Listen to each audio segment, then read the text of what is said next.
Bonsoir, alors ce soir je me trouve à l'espace Liberté à Saint-Marcel pour le festival de l'humour.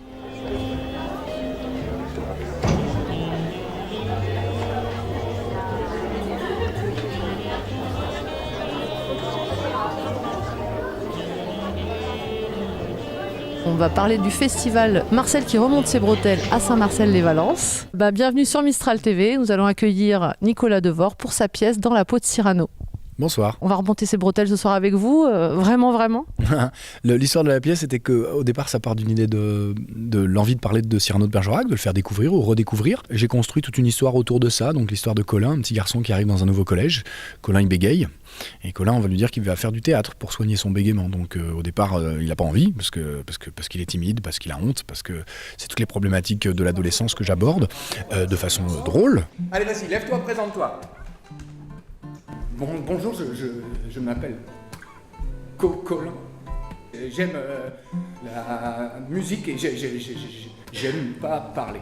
Alors des remontages de bretelles, non, il n'y en a pas particulièrement. Il y a une figure professorale, il y a un professeur qui rencontre dans le cours de théâtre, qui est au contraire, lui, dans une éducation très bienveillante. Même s'il sait remonter les bretelles une fois de temps en temps quand il faut recadrer. Et est-ce que le petit Colin, c'est un petit peu votre histoire, où vous avez voulu parler de ces difficultés justement pour les collégiens de s'exprimer, et en tout cas par rapport au bégaiement et à ce que le théâtre peut aider justement, peut aider les jeunes à s'exprimer? Oui, mais c'est un peu tout ça à la fois. C'est-à-dire que, alors, c'est pas autobiographique, c'est-à-dire que moi, j'ai jamais bégayé, j'ai jamais été. Mais je crois qu'on a quand même tous un petit Colin au fond de nous. C'est-à-dire un petit être, un petit enfant qui a peur, qui se sent différent, qui se sent moins bien que les autres, peut-être moins beau, moins grand, moins intelligent. Je veux dire, on est confronté au regard des autres tout le temps, toute notre vie, pas que à l'adolescence. Donc en effet, le fait de rencontrer ce professeur, le fait de rencontrer le personnage de Cyrano, ça va l'aider aussi à grandir. Et puis le théâtre, moi j'ai coutume de dire, c'est pas forcément une thérapie. C'est-à-dire que pour avoir donné beaucoup de cours de théâtre, il y a parfois des enfants qui sont mal à l'aise, timides. Le fait de faire du théâtre, ça les enfonce encore plus. C'est pas forcément une solution. Donc le théâtre est un art, c'est pas une thérapie. Mais dans certains cas, effectivement, il faut trouver, ça peut grandement aider les personnes, oui, à s'affirmer et puis à comprendre un peu mieux qui ils sont. Mais comment vous abordez justement ce travail où vous allez être multicarte, multi-personnage et à la fois vous êtes seul sur scène? C'est d'abord une volonté de faire un spectacle tout seul, au départ. Et par contre, je voulais pas faire... Alors, c'est la différence entre one-man show et seul en scène. Donc, l'américanisme induit que le one-man, il y a un côté sketch et pas une histoire continue. Moi, je voulais vraiment raconter une histoire. Et je suis pas très fan de la narration au théâtre. Je veux dire, quand on me raconte des trucs, moi, je préfère qu'on me les joue. Donc, je passe d'un personnage à l'autre. Un peu comme d'une case de bande dessinée à une autre. En fait, c'est l'imaginaire du spectateur qui fait le travail. Donc, je passe de Colin, qui a une position corporelle particulière, à Maxence qui a une autre, au professeur, à Adélaïde parce qu'il y a une fille, à Benoît qui est très content, qui rigole tout le temps. C'est vraiment un travail corporel. L'outil numéro 1 du comédien, c'est son corps. Le visage et la voix, bien sûr, mais la posture corporelle change la voix, change le visage, parce que forcément, si je regarde en l'air ou si je regarde un peu plus en bas, avec la lumière, les ombres se dessinent différemment. Donc, ça a été un travail passionnant pour moi. Et aujourd'hui, oui, en effet, sans prétention aucune, je le maîtrise bien, puisque je fêterai le 18 mars prochain, enfin le lundi prochain, la 700e représentation de ce spectacle. Impressionnant. Vous avez écrit ce spectacle. Est-ce que vous avez aussi fait la mise en scène, ou vous l'avez écrit, vous le jouez? Est-ce que quelqu'un a eu justement une patte, ou vraiment c'est votre travail, même si je me doute qu'il y a une équipe autour de vous? L'avenir de ce spectacle, comment vous le voyez? L'avenir est rose, parce que là je suis en programmation à Paris au Théâtre des Mathurins jusqu'à fin juin. Après je serai de nouveau à Avignon. Je crois qu'on a des dates signées, je ne vais pas vous dire de bêtises, jusqu'en novembre 2020. Non, là pour l'instant je touche du bois, j'ai beaucoup de chance de pouvoir continuer à le tourner. Donc pour l'instant il n'est pas question de l'arrêter. Ah oui, c'est un spectacle qui tourne trop bien même parfois. Il y a des fois où je l'ai joué jusqu'à 3 fois par jour parce que pour des contraintes, donc c'est un peu trop. Après, c'est étonnant le nombre de personnes qu'il faut pour être tout seul sur scène. Alors bien sûr, mon régisseur Philippe qui est là, qui me suit en tournée tout le temps, qui arrive avant, qui prépare tout et qui fait que qui m'habille de lumière, comme j'aime à le dire. Et puis quand j'ai écrit, il y avait Stéphanie Marino et Sylvain Berdian qui m'ont beaucoup aidé. Donc Stéphanie Marino qui est ma femme, cofondatrice de la compagnie, Sylvain qui est mon associé. qui a coproduit le spectacle avec moi. Et puis ensuite, tout le travail de Clotilde Dagneau, qui a fait vraiment de la direction d'acteur et qui m'a fait préciser les regards, les intentions, les déplacements, etc. Personnellement, déjà que je trouve que c'est difficile d'être en scène seul, sans regard extérieur, mais alors en plus, quand vous avez tous les rôles à jouer, c'est d'autant plus dur, parce que toutes les intentions de jeu et les subtilités... Enfin, donc moi, j'étais très heureux de travailler dans un premier temps avec Stéphanie, qui m'a fait dégrossir tous les personnages, et puis dans un deuxième temps, Clotilde, qui m'a amené vraiment toute la précision et la subtilité du jeu. Vous nous amenez dans ce monde, et c'est vrai que ce qui m'impressionne, et c'est pas la première fois que je vois un spectacle où une seule personne fait plusieurs personnages, et c'est vrai que moi je trouve qu'on arrive vraiment à basculer d'un personnage à un autre et d'un lieu à un autre, et ça m'époustoufle à chaque fois. Donc vraiment merci beaucoup, et puis bonne représentation ce soir à Saint-Marcel-les-Valences. Ça marche, merci, avec grand plaisir, à bientôt. Et à très bientôt, au revoir. Et voilà, le spectacle est terminé. On a pu avoir la chance de rencontrer plusieurs artistes. Et puis on va demander un petit peu votre avis. Vous vous appelez comment ? Chantal. Enchantée Chantal. Alors sur spectacle, votre sentiment peut-être global ou votre spectacle préféré peut-être ? Le dernier. Alors c'était lequel ? Les trois dames déjantées. Ça vous donne envie de revenir ? Ouais, ça me donne pas envie de faire pareil, hein. Mais oui, on a bien rigolé. Mais je reviendrai. Moi aussi, j'ai bien apprécié. C'était très varié comme divers humours. C'était très varié et bien déjanté à la fin et nous ont bien fait rire.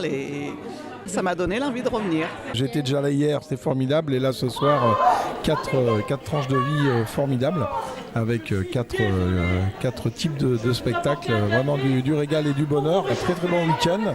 Et ça sera pareil l'année prochaine. Voilà. On ne peut qu'inviter les gens à venir, mais moi-même, je ne peux pas me dérober. C'est avec grand plaisir. C'est pas une obligation, c'est un réel plaisir. Je t'aime.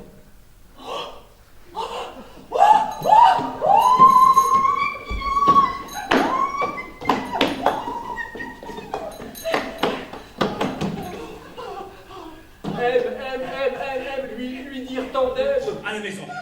Toi, tu crois que ton père est raciste. Tout le monde est raciste. Tu crois que Charles, le père de la fille, il va dire tu te maries avec un man. Il va dire man, c'est bien. Il va dire man, non. Eh bien, aussi. Il va dire tu vas l'égorger dans la baignoire, tu vas te tromper. Ça y est, ah oui, ça recommence. Ah oui. Qu'est-ce que t'es en train d'insinuer? J'ai ces des yeux de rien du tout, je te dis.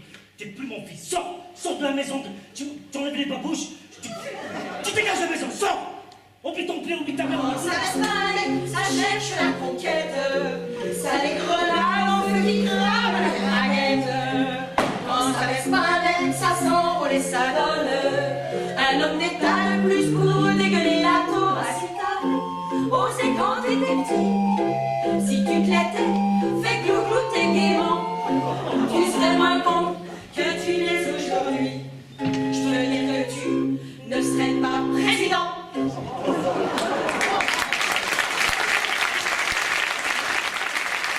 Alors je suis ravie, je suis en très très bonne compagnie. Je pourrais faire partie d'ailleurs de votre équipe. Je suis bénévole dans beaucoup de choses. Je me dis ben voilà. Un carreau avant d'être remplacé sur le champ. Voilà, c'est ça. C'est exactement ce qu'il faut pour rentrer dans Carton Jaune. Voilà, vous voyez les talents, vraiment les compliments. Donc, en tout cas, ça nous a donné envie de revenir. Vraiment, on vous félicite. C'était vraiment très très agréable de passer cette soirée avec vous. C'était un petit échantillon de notre spectacle, de nos spectacles, puisque nous avons 3 spectacles qui tournent. Et voilà, donc c'était un petit échantillon d'une demi-heure. Donc maintenant, à vous d'être gourmand et de venir voir la suite. On a un site, donc vous pouvez venir, voilà, en regardant. On va vous le faire d'ailleurs. Ouais, voilà. Le site, il faut faire gna-gna-gna.cartonjaune.fr. Voilà. Merci. Et voilà, je me trouve avec Sherazade, l'adjointe à la culture. Bonsoir Sherazade. Bonsoir. On a eu une super soirée avec un super plateau. Franchement, il y avait de tout. Et le meilleur résultat, c'est quand les gens partent et nous disent « super ». Voilà.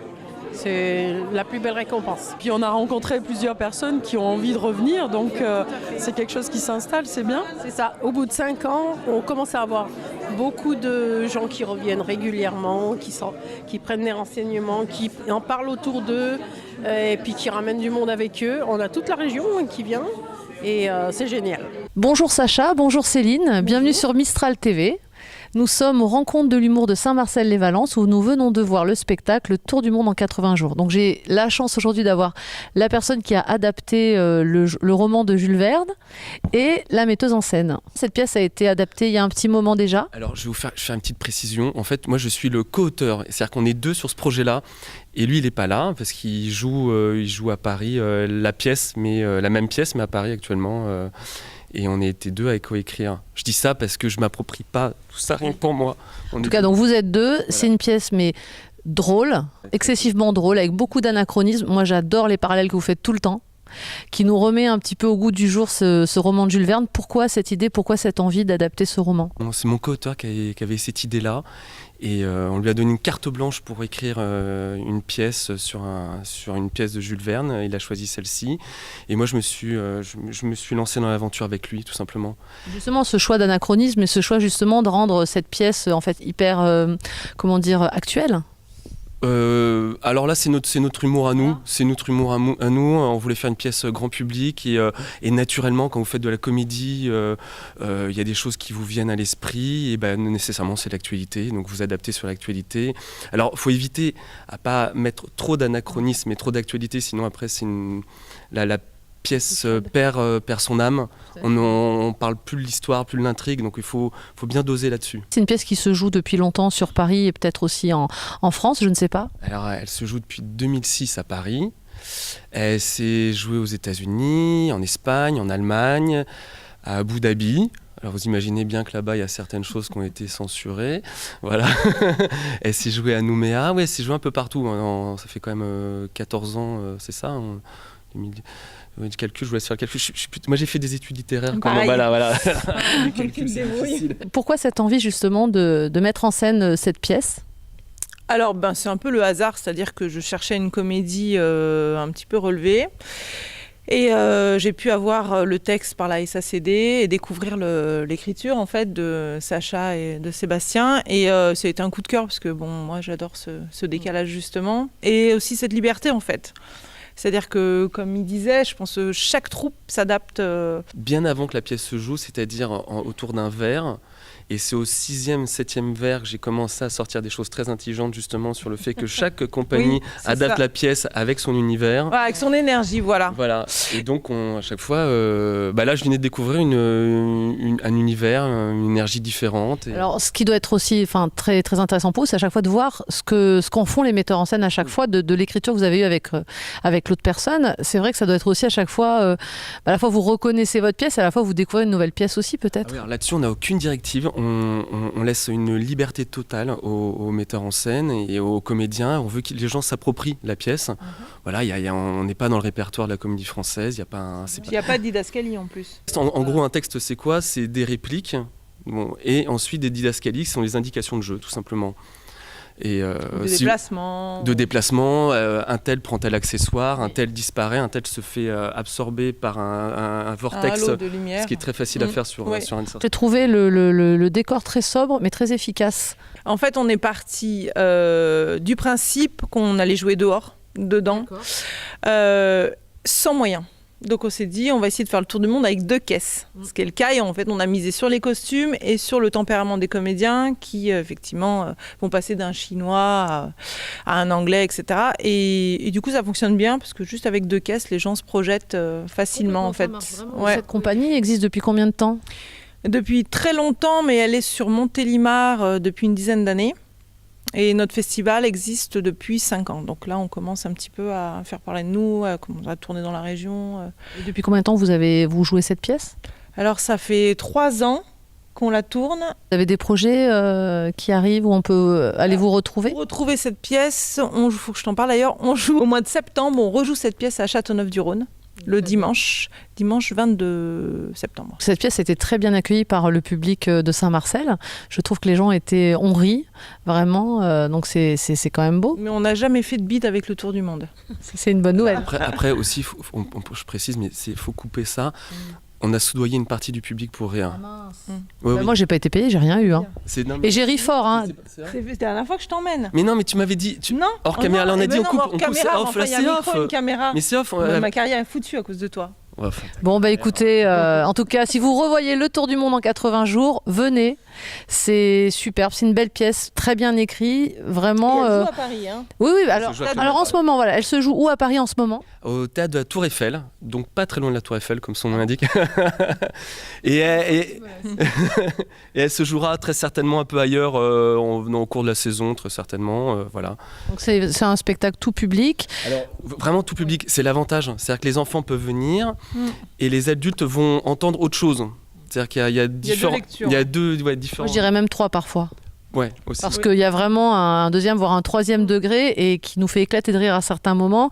Et je trouve justement que vous avez vraiment une vision, c'est un peu politique, vous défendez des valeurs. Et c'est vrai que je trouve ça génial, quoi. On vient de te dire que tu défends des valeurs avec de la comédie. Non, mais je trouve que c'est gagné, quoi. C'est pas gagné, ça? Merci, c'est une belle journée pour moi. Allez voir Le Tour du Monde en 80 jours. Merci Sacha. Merci Céline. Merci Céline. Voilà. À très vite. Le preneur de son, il connaît pas prénom. C'est comme ça qu'on fait, pareil. Voilà, au milieu des beautés. Il est bien. On vous avait prévenu, hein. Voilà. On va les rappeler quand même. Hein, on va rappeler, donc il y avait la compagnie des moqueurs en première partie, et puis ils nous ont fait un spectacle, ils sortaient du train-train quotidien. Allez.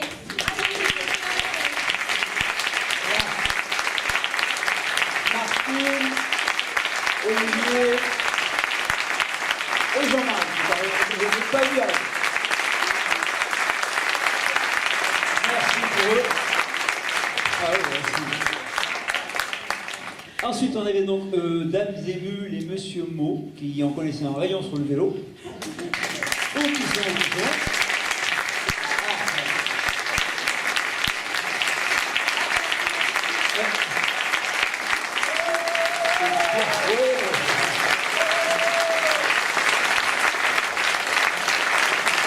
Ensuite, nous avions Isnogoul, notre duo maghrébin, et Laurel Hardy du Maghreb.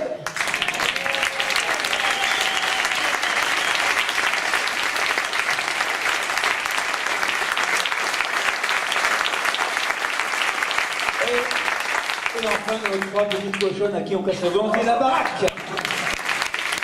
Merci à vous. Rendez-vous donc demain pour la dernière journée du festival avec le spectacle Le Tour du Monde en 80 jours.